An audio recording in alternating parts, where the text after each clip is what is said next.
የቃልህን ፍቺ በደንብ መረዳት መገንዘብ እንድንችል ከሕይወታችንም ጋር እንድናዛምደው እንደ ቃልህም እንድንኖር እርዳን።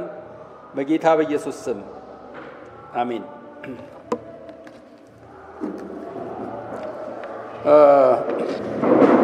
ዛሬ የምንካፈለውን ክፍል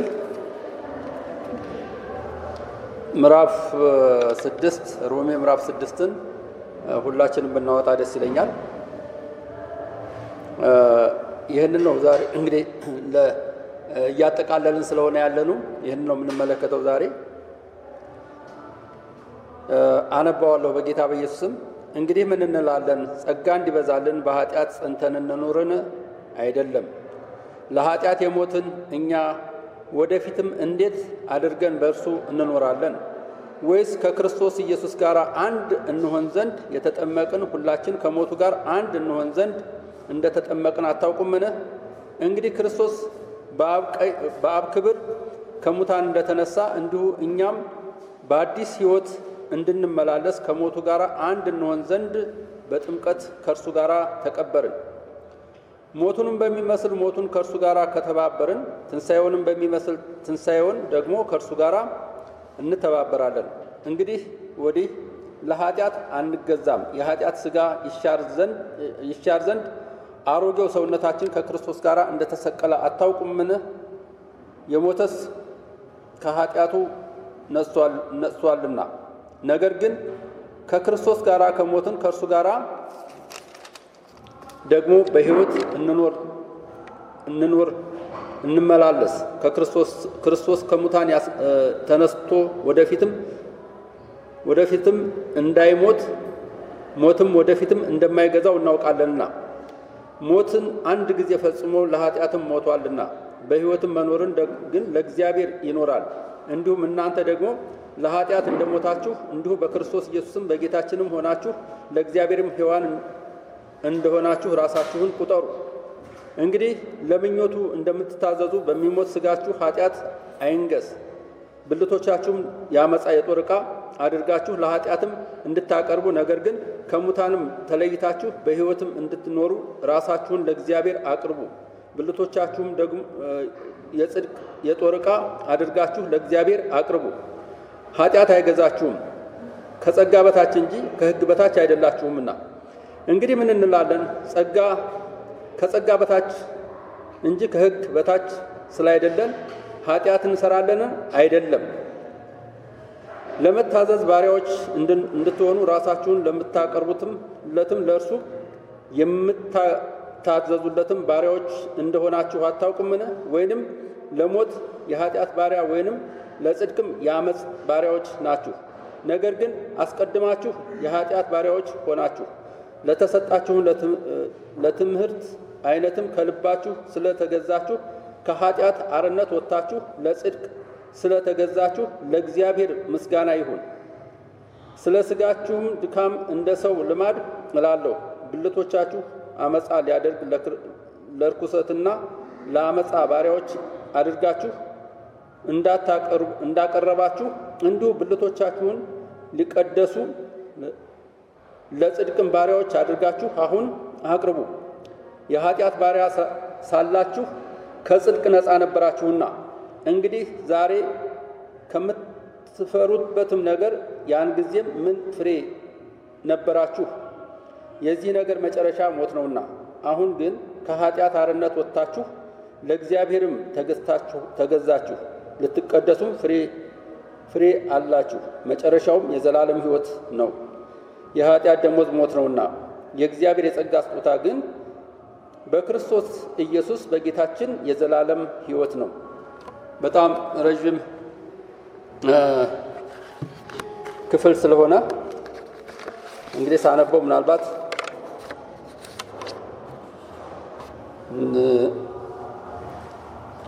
እንዳያሰለቻችሁ ብዬ ቆራርጬ ላነብ ነበር የፈለግኩት። ያንን ማድረግ አልቻልኩም።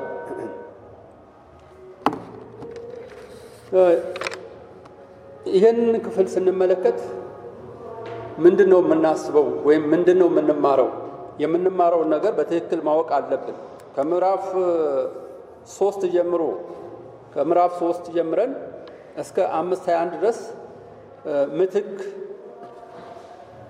ስለመሆን ክርስቶስ ኢየሱስ ለእኔና ለእናንተ ምትክ እንደሆነልን በእኛ ፋንታ እንደሞተ ለኃጢአት ለበደላችን እንደሞተ የኃጢአትን ዕዳ እንደከፈለ ተመልክተናል። እስከ ምዕራፍ 5 ድረስ ባለው ክፍል ውስጥ ስንመለከት ማለት ነው። ቨርስ ባይ ቨርስ አይደለም ያየነው፣ ቁጥር በቁጥር አይደለም ያየነው፣ ግን ዋና ዋና ሐሳቦችን እያየን ስለነበረ ምክንያቱም ዓላማችን ያ ስላልነበረ እየተማርን የነበረው ስለ ጽድቅ፣ ስለ ጸጋ፣ ስለ ቅድስና፣ ስለ ዘላለም ሕይወት ወይም የእግዚአብሔር ልጆች ስለመሆናችን ደህንነታችንን የማናጣ መሆናችን የእግዚአብሔር ቤተሰብ መሆናችን በዚህ ዙሪያ ነበር እየተማርን የነበረውና ይህንን ስንማር እንግዲህ ብዙ የመጽሐፍ ቅዱስ ክፍሎችን እየጠቀስን ነበር እንመለከት የነበረው እና ዋናውን መሰረት ያደረግነው ግን በሮሜና በኤፌሶን መጽሐፍ ላይ ነበር እና በዚህ ውስጥ ይህን ሁሉ ተመልክተናል። ዛሬ ደግሞ የምንመለከተው ከዚህ በኋላ የምንመለከተው በተወሰነ ቀናት ማለት ነው ለተወሰነ ሳምንታት የምንመለከተው ዛሬ ምዕራፍ 6ን እንመለከታለን። ከምዕራፍ 6 እስከ 8 ያለው ክፍል ምንድን ነው?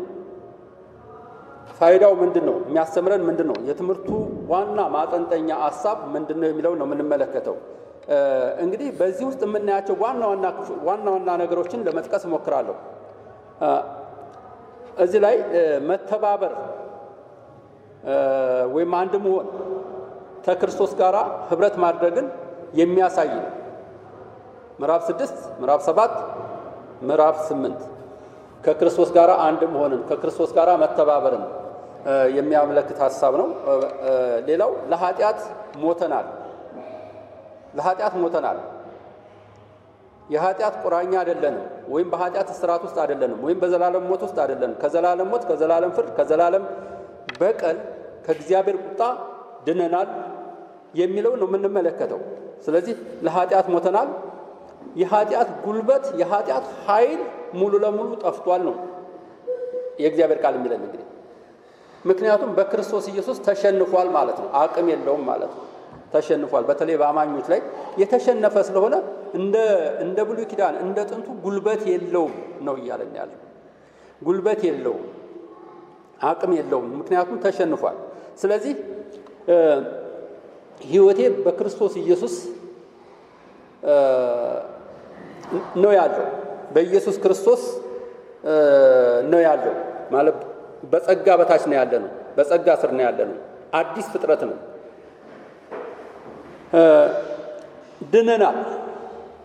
ድነናል። እንድናለን አይደለም፣ ወይም ወደፊት እንድናለን አይደለም። ድነናል። አንዴ ለመጨረሻ የዳንን ሰዎች መሆናችንን የሚያሳይ ነው እነኚህ ሶስቱ ምዕራፎች የሚያሳዩን። እንግዲህ ዛሬ ምዕራፍ 6ን በሶስት መንገድ ከፍለን እንድናየው እፈልጋለሁ። በሁለት መንገድ ከፍለን እንድናየው እፈልጋለሁ። የመጀመሪያው ክፍል ስለ ዕውቀት፣ ስለ ማወቅ በዚህ በሮሜ መጽሐፍ ውስጥ በተለይ በዚህ ክፍልም ላይ ወደ 5 ጊዜ ስለ ዕውቀት ይናገራል። ማወቅ የሚለው ቃል ተደጋግሞ ተገልጾ እናያለን። ምንድነው ይሄ ማወቅ? ምንድነው እንድናውቅ የተፈለገው? ወይም የምናውቀው ነገር ምንድነው ብለን እንድናስብ ነው። እነኚህን ክፍሎች እንመለከታለን። አንደኛ በተለይ አለፍ ብለን ስለዚህ በደንብ ጭብጡን እንድናገኘው ስለምፈልግ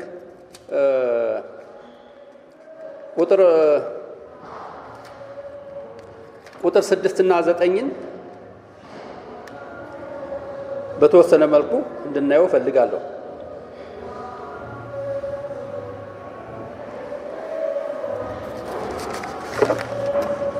ቁጥር 6 ላይ እንደዚህ ይላል፣ ለኃጢአት እንዳንገዛ የኃጢአትም ሥራ ይሻር ዘንድ አሮጌው ሰውነታችን ከእርሱ ጋር እንደተሰቀለ እናውቃለን ይላል። አሮጌው ሰውነታችን ወይም አሮጌው ማንነታችን ወይም ያ ኃጢአት የሚገዛው ማንነታችን ከክርስቶስ ጋር እንደተሰቀለ እናውቃለን ይላል። ዋናው ሐሳብ ይሄ ስለሆነ ማለት ነው። ዕውቀት ማለት እንግዲህ የክርስትና አስተምሮ ከዕውቀት ጋር የተገናኘ መሆኑን ልብ እንድንል ነው። ቁጥር 9 ላይ ክርስቶስ ከሙታን ተነስቶ ወደፊትም እንዳይሞት ሞትም ወደፊት እንዳይገዛው እናውቃለንና ይላል። ይሄ ዋናው ሁለቱ መሰረታዊ ነገር ነው። መሰረታዊ ሐሳብ ነው። እኛ ለኃጢአት እንደሞትን ኃጢአት ከዚህ በኋላ እንደማይገዛን ወይም በዘላለም ሞት ውስጥ እንዳይደለን እንደማንኮነን እንደማንጠፋ ይሄንን እናውቃለን ይልና ክርስቶስ ኢየሱስም ደግሞ ለኃጢአታችን ሞቷል፣ ከሞትም ተነስቷል። ከዚህ በኋላ መልሶ እንደማይሞት እናውቃለን ይላል። ክርስቶስ ከዚህ በኋላ አይሞትም። ክርስቶስ ኢየሱስ ከዚህ በኋላ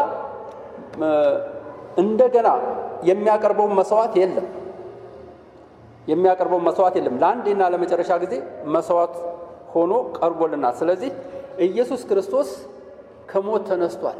ከዚህ በኋላም ደግሞ ሞት አያገኘውም፣ ሞት አይነካው። እሱንም ብቻ ሳይሆን እኛንም ቢሆን ዳግም የተወለድን የዳንን ሰዎች በክርስቶስ ኢየሱስ ድነን የዘላለም ሕይወት ባለቤት የሆንን ማናችንም ብንሆን ከዚህ በኋላ በዘላለም ኩነኔና በዘላለም ጥፋት ውስጥ እንደማንሆን ያሳያል። ስለዚህ ኃጢአት አይገዛንም። ለኃጢአት ሞተናል። በተለይ በግሪኩ ሁለት ሐሳቦችን እዚህ ላይ ይናገራል። ሁለት ሐሳቦችን ነው ግልጽ አድርጎ የሚናገረው። አንደኛው ስለ ጥምቀት ነው። ጥምቀት እንግዲህ በእርግጥ ብዙ አይነት ጥምቀቶች አሉ።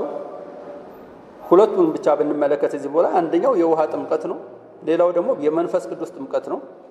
እዚህ ቦታ ላይ ግን የሚናገረው በትክክል እኔ እንደሚገባኝ የመንፈስ ቅዱስን ጥምቀት ነው።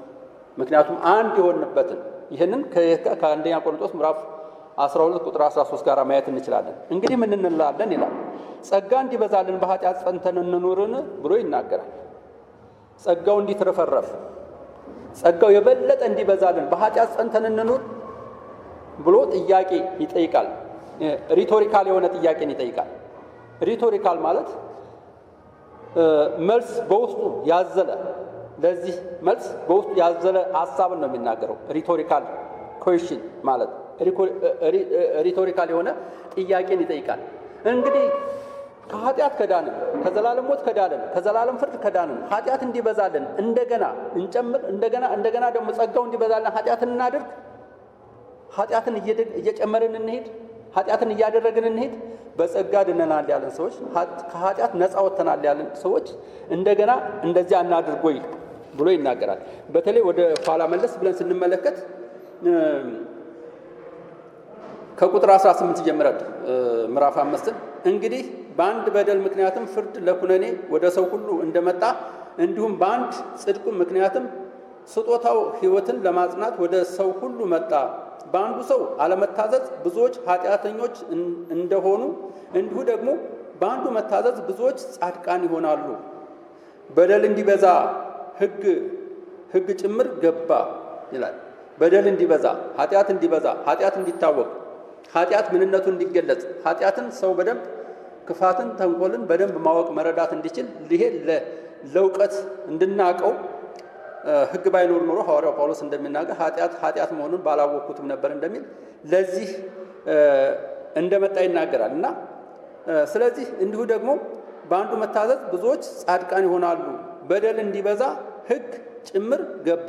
ዳሩ ግን ኃጢአት በበዛበት ኃጢአት በሞት እንደነገሰ እንዲሁ ደግሞ ጸጋ ከጌታችንም ከኢየሱስ ክርስቶስ የተነሳ በጽድቅም ምክንያትም ለዘላለም ሕይወት ይነግስ ዘንድ ጸጋ ከመጠን ይልቅ በዛ ይላል።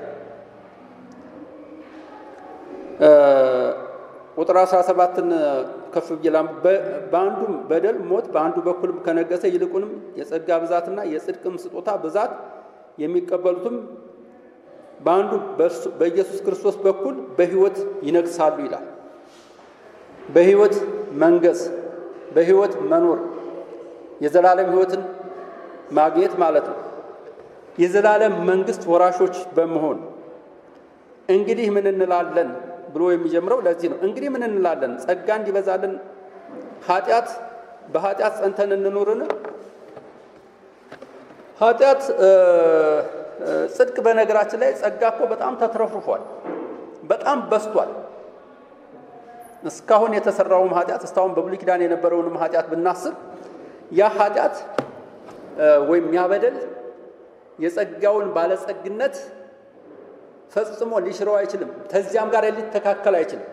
ክርስቶስ ኢየሱስ የከፈለው የኃጢአት ዕዳ እጅግ ብዙ ነው፣ እጅግ ብዙ ነው።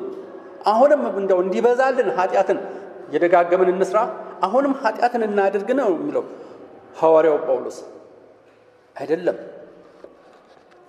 አብሶሉትሊ ኖት ይላል። አይሆንም፣ በፍጹም እንደዚያ ሊሆን አይገባም። ይልቁንም በጽድቅ እንኑር ነው የሚለው።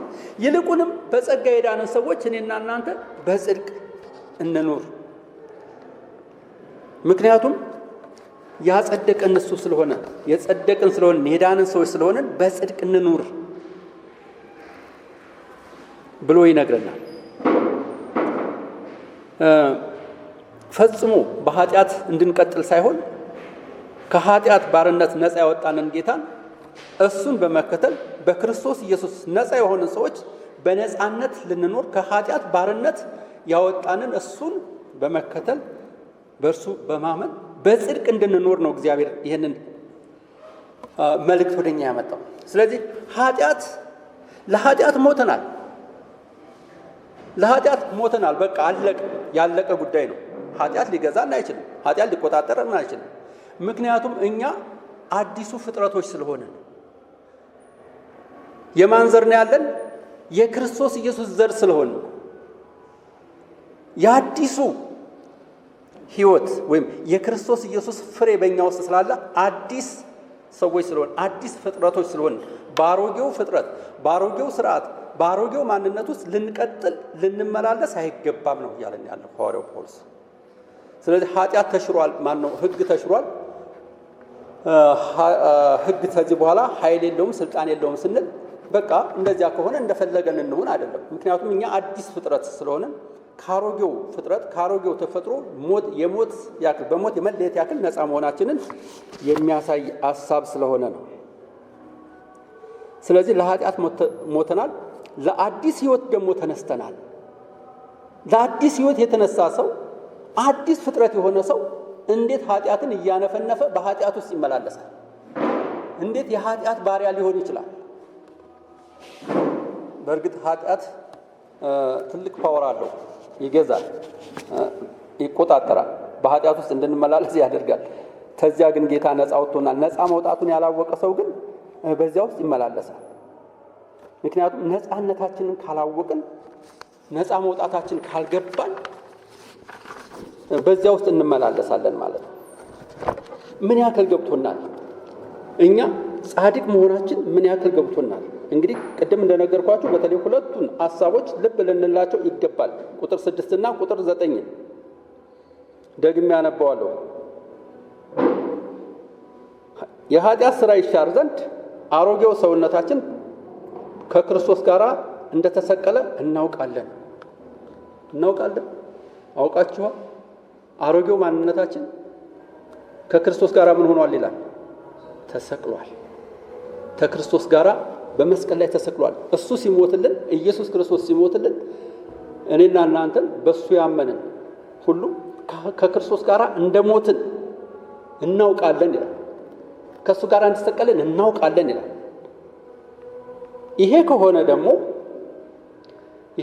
ይሄንን ደግሞ ምን የሚባል ምላሽ ይጠብቃል? አዎ ከክርስቶስ ጋር ሞተናል ብለን እንድንመልስ። እንግዲህ ጥያቄ ይጠየቃል፣ መልስ ደግሞ ምን አለ?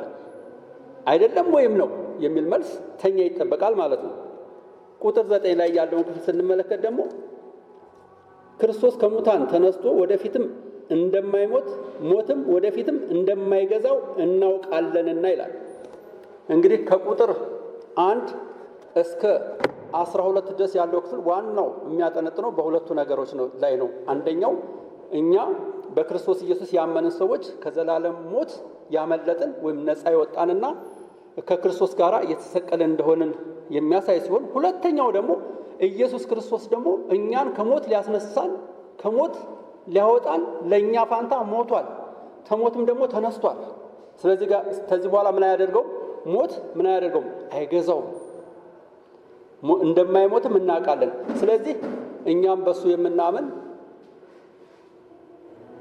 አምነን የምንኖር ከክርስቶስ ኢየሱስ ጋራ በመጣበቃችን ወይም በክርስቶስ ኢየሱስ ሞትና ትንሣኤ ስላመንን የዘላለም ሞት አያሰጋንም ማለት ነው። ስለዚህ ምን ሆነ? ተነስተናል ማለት እሱ እንደሞተና እንደተነሳ እኛም ደግሞ ተነስተናል ማለት ነው። ስለዚህ አማኞች የጽድቅ አገልጋዮች እንጂ የኃጢአት አገልጋዮች ሊሆኑ አይገባም። የተቀደሱ ሰዎች፣ የዳኑ ሰዎች የጽድቅ ባሪያዎች እንዲሆኑ ነው። የጽድቅ ባሪያዎች እንድንሆን እንጂ የኃጢአት ባሪያዎች እንድንሆን እግዚአብሔር አይፈቅድም፣ አይፈልግም። ማንነታችንም ለዚህ በፍጹም አይዳርገንም። አይደንቲታችን ሙሉ ለሙሉ ምን የሆነ ነው? የተቀየረ ነው፣ የተለወጠ ነው። በምን? እኛ አዲስ ፍጥረት ነን፣ አሮጌ ፍጥረት አይደለም። አሮጌው ማንነት እኛን ሊቆጣጠረን ሁልጊዜ በመንፈስ ቅዱስ መሞላት ያለብን ሰዎች ነው። ሁልጊዜ በቅድስና ለመኖር ራሳችንን የምናለማምድ ሰዎች ነው መሆን ያለብን። የኃጢአት ባሪያዎች ልንሆን አንችልም፣ አይገባንም። ኃጢአት ሊገዛን ሊቆጣጠረን አይገባም። ይህን ነው እያለን ያለው። በጸጋ ድናችኋል፣ የዘላለም ዋስትና አላችሁ፣ ከዚህ በኋላ እንደፈለገን መሆን እንችላለን የሚል የመጽሐፍ ቅዱስ ክፍል አንድም ቦታ የለም። አንድም ቦታ በቃ ስለ ዳናችሁ እንደፈለጋችሁ ሁኑ አይልም። እንደዚህ ቢያደርግ አንድ ሰው መስመሩ ሌላ ነው። የደህንነት መንገድም እንዳልገባው ነው የሚናገረው። በእግዚአብሔር መንፈስ ተቀድሰናል። አማኝ በመንፈስ ቅዱስ ቁጥጥር ስር ነው የሚሆነው። ለኃጢአት ሞታችኋል፣ ለጽድቅም ተነስታችኋል፣ ከጸጋ በታች እንጂ ከሕግ በታች አይደላችሁም። ሕግ እንግዲህ በሁለት ቃል እንደተጠቃለለ ባለፈው ተመልክተናል። እግዚአብሔር አምላክህን በፍጹም ልብህ፣ በፍጹም ሐሳብህ፣ በፍጹም ኃይልህ ውደድ። ምንም እኮ ያልተጠቀሰ ነገር የለም። ታውቃላችሁ? በፍጹም ኃይልህ አይደል? በፍጹም ነፍስህ፣ በፍጹም ማንነትህ ምን አድርግ? እግዚአብሔርን ምን አድርግ? ውደድ። በፍጹም ነፍስህ፣ በፍጹም ኃይልህ፣ በፍጹም ማንነትህ። ብዙ ነገሮች ናቸው እዚህ ላይ የተጠቀሱ ብናነብ። ሰውን ደግሞ እንደራስህ አድርገህ ውደድ። ሰውን ውደድ። ሕግ የሚፈጸመው በፍቅር እንደሆነ ባለፈው ተነጋግረናል። ሕግ የሚፈጸመው በፍቅር ነው። ምክንያቱም ሮሜ ምዕራፍ 13 ቁጥር 8 ላይ ሌላውን የሚወድ ሕግን ምን አድርጎታል ይላል? ፈጽሞታል ይላል። ሌላውን ሰው የሚወድ መውደድ ማለት የቤዛ ባፕቲስት አማኞችን፣ የቤዛ ባፕቲስት ቤተክርስቲያን ወገኖችን፣ ወንድሞችን መውደድ ብቻ ማለት አይደለም። ሰውን ሁሉ መውደድ ነው። የዳነ ይሁን ያልዳነ ይሁን። ወንጌልን አንሰብክለትም። በነገራችን ላይ ሰውን ካልወደድነው ወንጌልን አንሰብክለትም። ቢድን ባይደን የሚቸግረኝ ነው። ምክንያቱም የመዳን ምንነት እኛ ስላልገባን ለሌላው ወንጌልን መስበክ አንችልም። ምክንያቱም ፍቅር የጎደለን ሰዎች ስለሆንን ማለት ነው። እግዚአብሔርን እወዳለሁ እያለ ወንድሙ የሚጠላ ምን ነው ይላል መጽሐፍ ቅዱስ? ነፍሰ ገዳይ ነው ይላል። እግዚአብሔርን እወደዋለሁ፣ እኔ እኮ የእግዚአብሔር አገልጋይ ነኝ፣ ምርጥ አገልጋይ ነኝ፣ ታማኝ ወንጌላዊ ነኝ፣ ታማኝ መጋቢ ነኝ፣ ታማኝ በቃ በቤተ ክርስቲያን ዱብ ዱብ በምል በጣም የማገለግል እግዚአብሔርን የምፈራ ነኝ ቢላ ሰው ሐሰተኛ። ወንድሙን ካልወደደ እግዚአብሔርን እወዳለሁ ማለት በጣም ሐሰተኛ እንደሆነ፣ ውሸት እንደሆነ።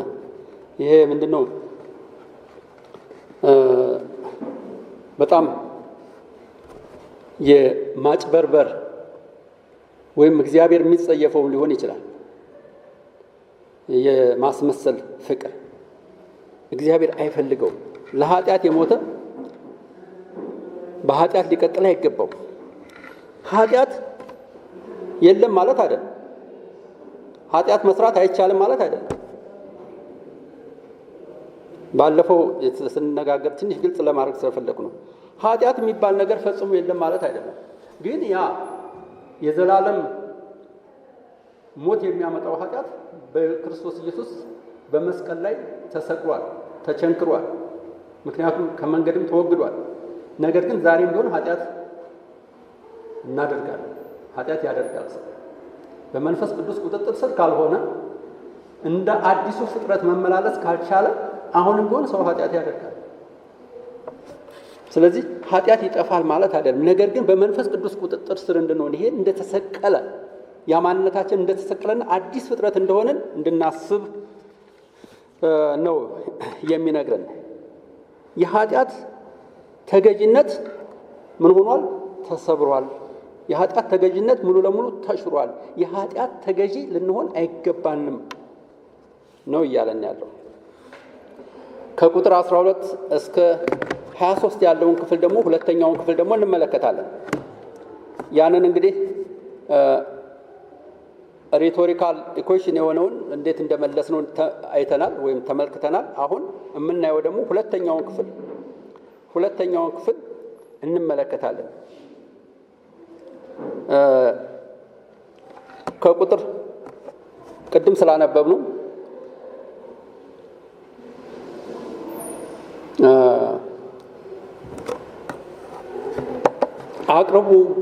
አቅርቡ የሚል ሀሳብ ነው ያለው። ማቅረብ ታውቃላችሁ? አቅርቡ። አሁንም ዘለል ብዬ 1-3 ቁጥሮችን እንመልከት። ቁጥር 13ን እንግዲህ ለምኞቱ እንዳትታዘዙ በሚሞት ስጋችሁ ኃጢአት አይንገስ፣ ብልቶቻችሁም የአመፃ የጦር ዕቃ አድርጋችሁ ለኃጢአት አቅርቡ። ብልቶቻችሁን ምን አድርጉ? የአመፃ የጦር ዕቃ አድርጋችሁ ለኃጢአት አታቅርቡ። ነገር ግን ከሙታንም ለተነሳውም በሕይወትም እንደምትኖሩ ራሳችሁን ለእግዚአብሔር አቅርቡ። ለማን አታቅርቡ? ለኃጢአት ምን አታድርጉ? አታቅርቡ። የአመፃ ዕቃ አድርጋችሁ ለኃጢአት ብልቶቻችሁን። የቶቹን ብልቶቻችንን ነው? ምኞታችንን፣ ሐሳባችንን፣ አንደበታችንን እነኚህን ሁሉ ለኃጢአት መሳሪያዎች አድርጋችሁ አታቅርቡ። ነገር ግን ለማን አቅርቡ? ለእግዚአብሔር አቅርቡ። ቁጥር 16 ላይ ለመታዘዝ ባሪያዎች እንድትሆኑ ራሳችሁን ለምታቀርቡለት ለእርሱም ለምትታዘዙለት ባሪያዎች እንደሆናችሁ አታውቁምን? እዚህ ላይ ቅድም የተመለከትነውን ስለ እውቀት እዚህም ላይ ይናገራል። ይህን አታውቁምን? አዎን እናውቃለን ነው መልሱ።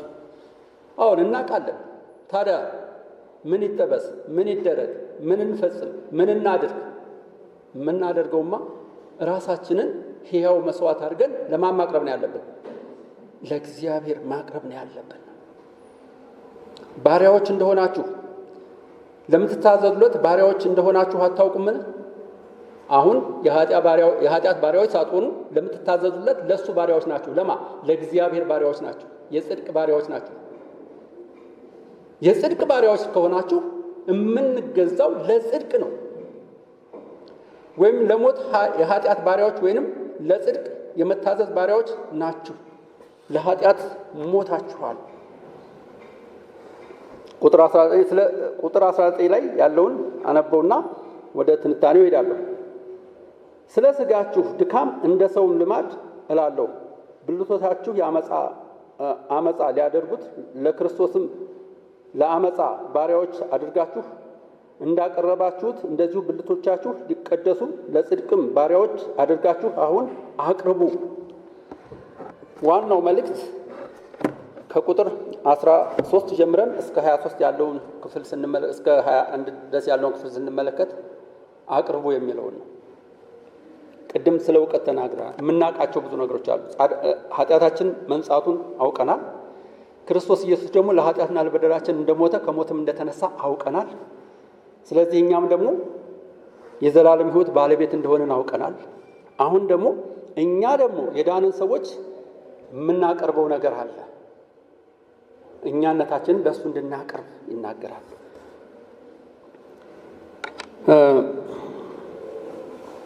ለእግዚአብሔር ክብር ሕያው መስዋዕት አድርገን ብልቶቻችንን እንድናቀርብ። ስለ መስዋዕት ታውቃላችሁ ብዬ አስባለሁ። ደግሞም ስለ መስዋዕት ባታውቁ ኖሮ ወደዚህም ባልመጣችሁ ነበረ። የብሉይ ኪዳን መስዋዕት አለ፣ የአዲስ ኪዳን መስዋዕት አለ። የብሉይ ኪዳኑ መስዋዕት የእንስሳት መስዋዕት ነው። እንስሳት ነበር መስዋዕት ሆነው የሚቀርቡት፣ ሊያውም ለተወሰነ ጊዜ። እነኛ መስዋዕቶች ምኖች ናቸው?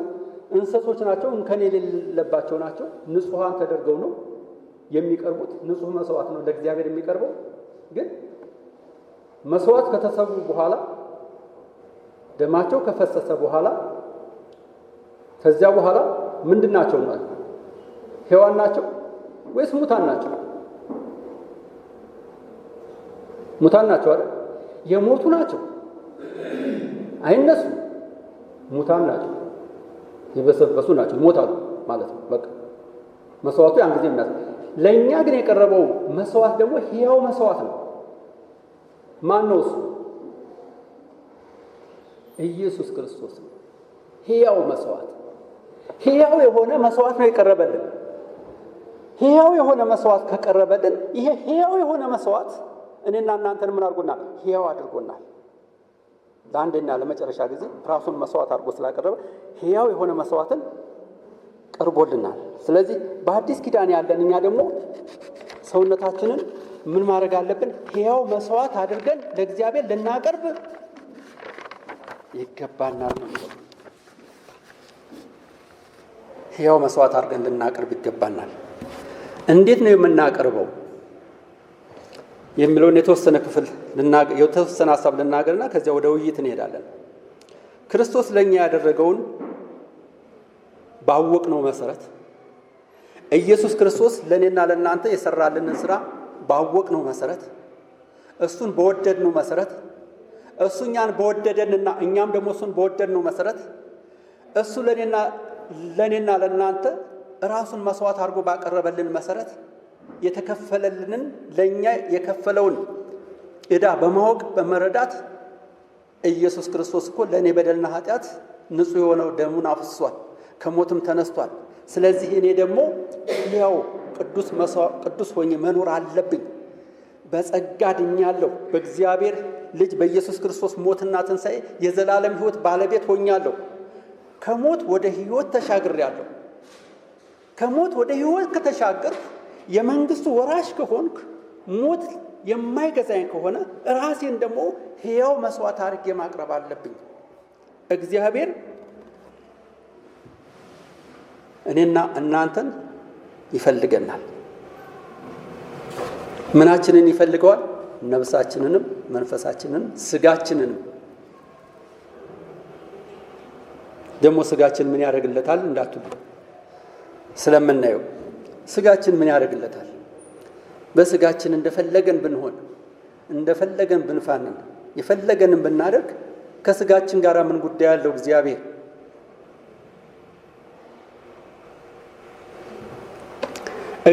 ስጋችንን ይፈልገዋል።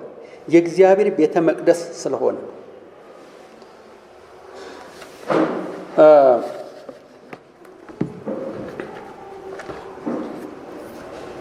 አንደኛ ቆሮንቶስ ምዕራፍ 6 ቁጥር 19 እና 21 ይላል፣ ወይስ ስጋችሁ ከእግዚአብሔር የተቀበላችሁት በእናንተም የሚኖረው የመንፈስ ቅዱስ ቤተ መቅደስ እንደሆናችሁ አታውቁምን?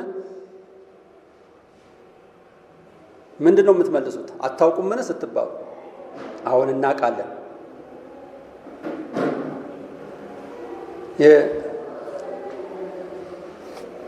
የሪቶሪካል ኢኩዌሽን ነው። መልስ በውስጡ አለ። አሁን እናውቃለን።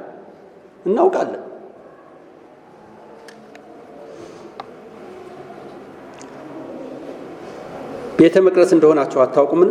በዋጋ ተገዝታችኋል፣ ለራሳችሁ አይደላችሁም። ስለዚህ በስጋችሁ እግዚአብሔርን አክብሩ። በስጋችሁ እግዚአብሔርን አክብሩት።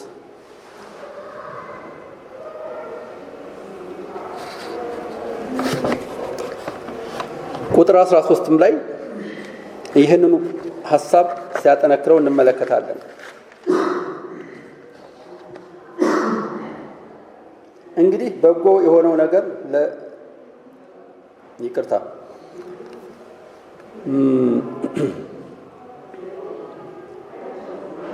እንግዲህ ለምኞቱ እንዳትታዘዙ በሚሞት ስጋችሁ ኃጢአት አይንገስም ይላል። በሚሞት ስጋችሁ ኃጢአት አይንገስ። ቁጥር 13 ላይ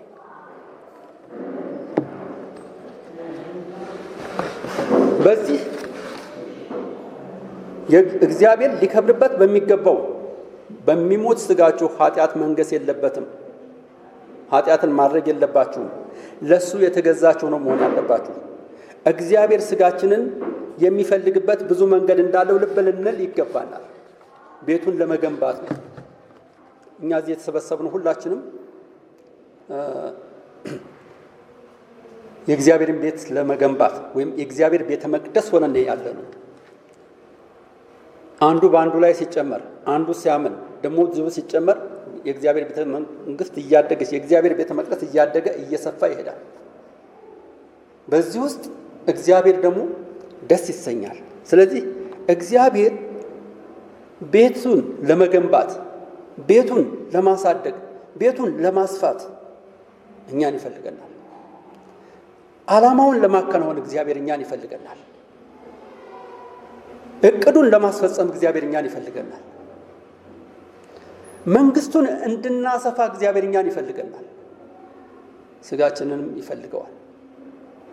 ነፍሳችሁ፣ ስጋችሁ፣ መንፈሳችሁ ምን ይሆን ይላል እግዚአብሔር ቃል? የተቀደሰ ይሆን ይላል። ነፍሳችሁ፣ ስጋችሁ፣ መንፈሳችሁ የተቀደሰ ይሆን። በሁሉ እግዚአብሔር የተቀደስን ሆነ እንድንኖር ይፈልጋል።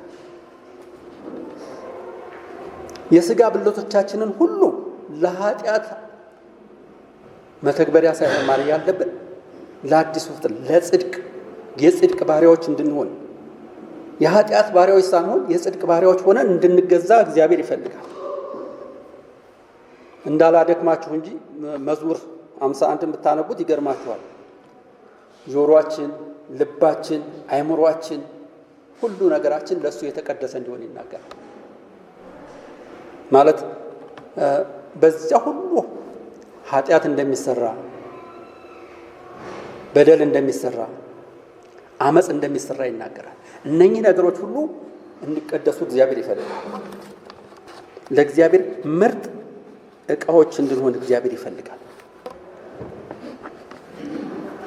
ለእግዚአብሔር የተለየን ሕዝቦች እንድንሆን እግዚአብሔር ይፈልጋል። ስለዚህ ኃጢአት አይገዛችሁምና ከጸጋ በታች እንጂ ከሕግ በታች አይደላችሁም ይላል ቁጥር 14 ላይ። ከጸጋ በታች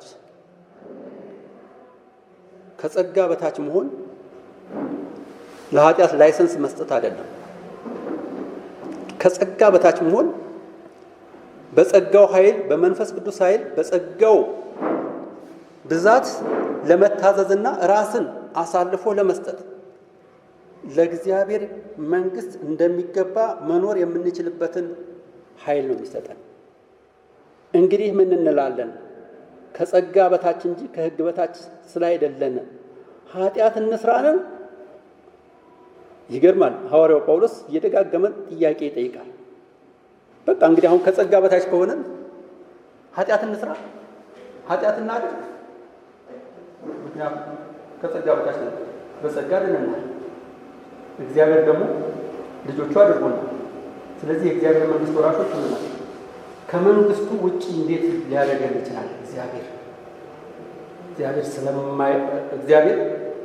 እኔ ስለማይሆን ስለዳን ከጸጋ በታች ነኝ። አሁን ከሕግ በታች ስላይደለም። ስለዚህ እንደፈለገ ይሁን አይደለም። ቀጥሎ የሚለው ነገር አስገራሚ ነው። ነገር ግን አስቀድማችሁ የኃጢአት ባሪያዎች ከሆናችሁ ለተሰጣችሁም ለትምህርት አይነት ከልባችሁ ስለታዘዛችሁ ለኃጢአት አርነት ወጥታችሁ ለጽድቅ ስለተገዛችሁ ለእግዚአብሔር ምስጋና ይሁን ይላል። ዛሬ ለጽድቅ የተገዛችሁ ሆናችኋል።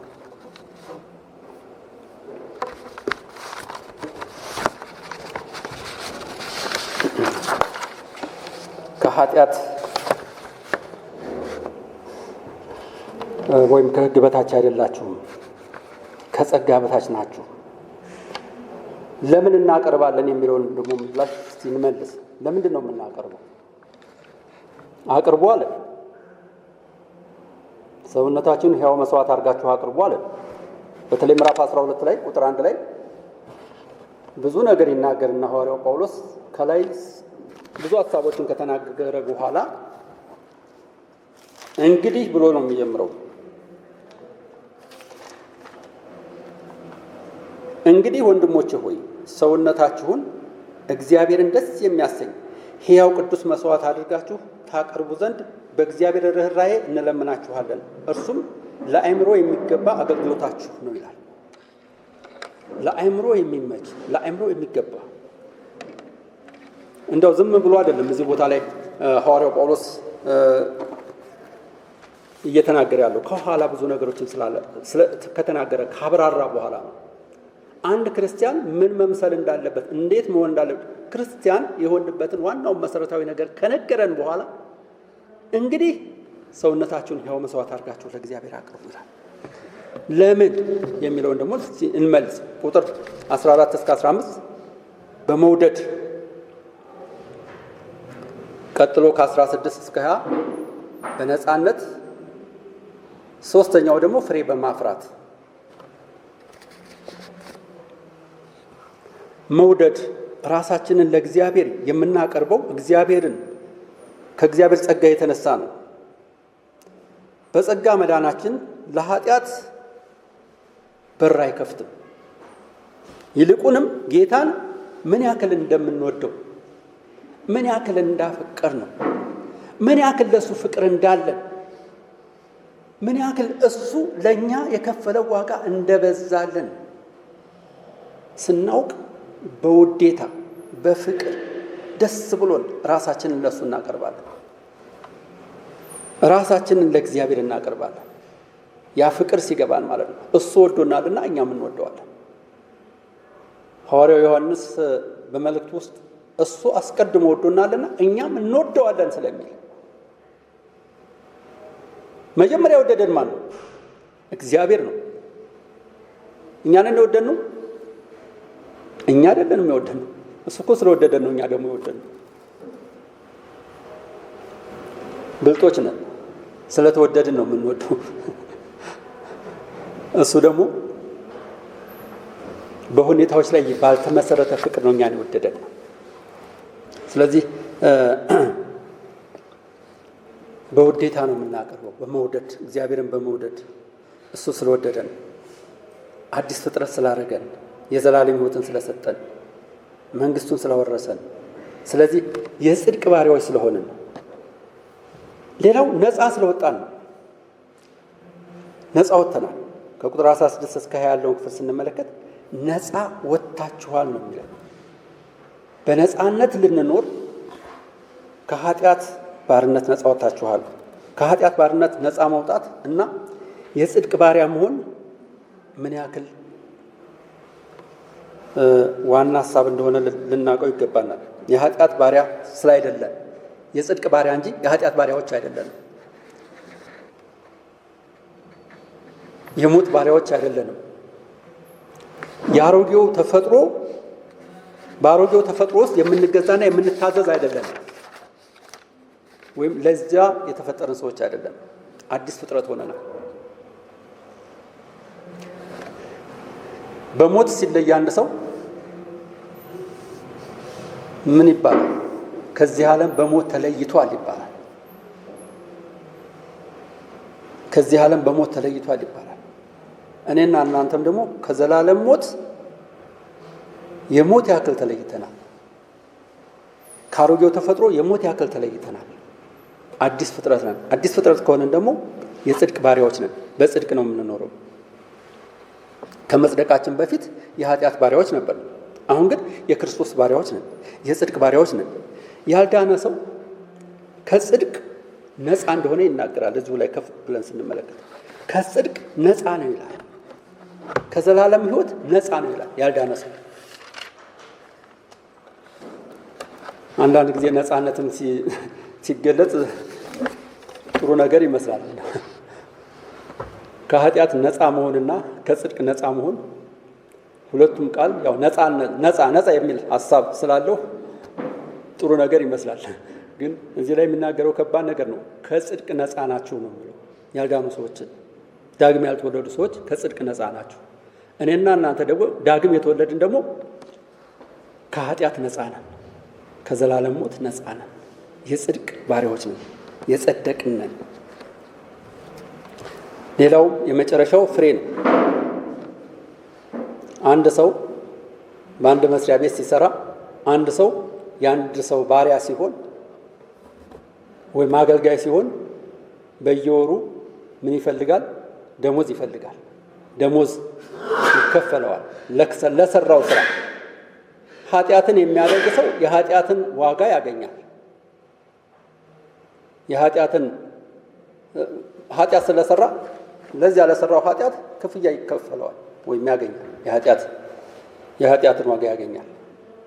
መበስበስን፣ ሞትን።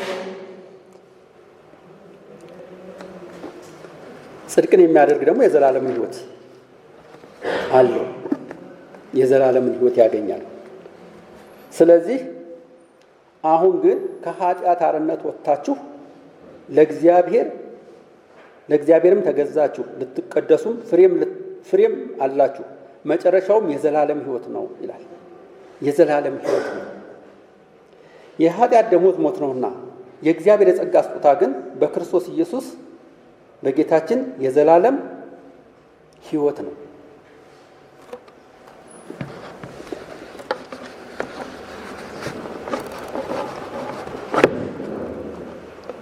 ይህንን የሚያደርጉት ሰዎች እንግዲህ በኃጢአት ውስጥ ለመዝለቅ የሚሞክሩ ሰዎች ድነናል፣ የእግዚአብሔር መንግሥት ወራሾች ነን ወይም የእግዚአብሔር አገልጋዮች ነን ባይሉ ይሻላቸዋል ብዬ አስባለሁ። የዳነ ሰው ግን በጽድቅ መኖርና ነቀፋ የማይገኝበት መሆን እንዳለበት የእግዚአብሔር ቃል ይናገራል። ስለዚህ የጽድቅ ባሪያዎች ነን እኔና እናንተ፣ የዘላለም መንግሥት የወረስን ነን፣ ከዘላለም ሞት ወደ ዘላለም ሕይወት የተሻገርን የጽድቅ ባሪያዎች ነንና ስለዚህ በጽድቅ ልንኖር ራሳችንን የጽድቅ ባሪያ አድርገን ልናስቀርብ እና እግዚአብሔር የሚደሰትበትን የሚከበርበትን ማድረግ እንዳለብን እንድናስብ ነው።